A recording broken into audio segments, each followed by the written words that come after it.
Voilà, aujourd'hui, en cours, nous finissons une révélation extraordinaire. Pareil, comme tu mentionnais avant, qui tous les originaux de Van Kisten Papers sont en possession du directeur des poursuites publiques. Et aujourd'hui, tous les originaux Kisten Papers sont produits devant l'enquête judiciaire ici à la cour de Moka. Et mon client, M. Mervyn Beaton, il explique clairement comment ce document-là est dans sa possession, qui s'y remet par M. Bruno Lorette, qui lui-même ligne ça avec M. Kisten.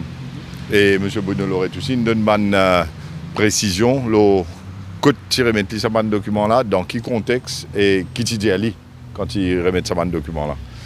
Alors aujourd'hui, tout ça évidence-là, il est en possession de la cour et qui est un élément extrêmement grave et aussi troublant qu'il a dans. Alors, il y a surtout une dépense électorale, côté par millions qui sont dépensés. Et nous trouvons pour refreshments, tout seul, c'est à peu près 1,9 million de roupies. Et dans une somme qu'il mettait PM, il donne 1 million un coup, 1 million des coups. Et dans les autres candidats dans le numéro 8 aussi, qui donnent une somme d'argent conséquente. Et bien sûr, tout cela est beaucoup plus que la limite autorisée de par la loi. Et maintenant, ça va nous originer là devant la cour. Alors, bien sûr, nous finissons gagner aussi les autres témoins qui nous donnent une précision. Monsieur Mervyn Beaton lui-même expliqué qui arrive à lire quand il connaît qui Monsieur Kisten Inmo et ça va un document-là publié dans un journal qui est senti lié en danger, c'est la vie en danger. Et c'est la raison qui fait qu'il décide pour remettre ça au bureau du directeur poursuite publique. Et il finit aussi expliquer quand il demande qu'il fait pas de ça à la police, il dit de par tout ce qu'il a trouvé dans sa caisse là, il ne peut pas faire confiance du tout, de façon que la police peut faire ça l'enquête là. Et à cause de ça, qu'il a donné ça directement bureau directeur des poursuites publiques. Là, Aster est dans beaucoup plus d'avenues légales qui peut développer.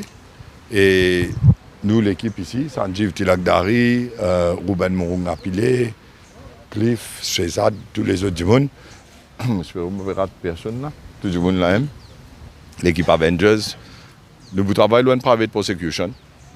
Nous travaillons loin de private prosecution et Mme Kisten, bien sûr, est un votant dans la circonscription numéro 8, nous sommes ici dans sa bande d'aérie là. Et là, quand nous guettons en fonction de l'affidavit qui a été juré dans le contexte des élections, aujourd'hui, nous avons une évidence claire, nos originaux qui sont en possession de la cour. Je vais parler de l'avant avec une private prosecution contre Pravin Jagnat, contre Lila Devidukan et contre Yogita Sominaden. En fonction de la loi qui breach l'eau swearing and false affidavit.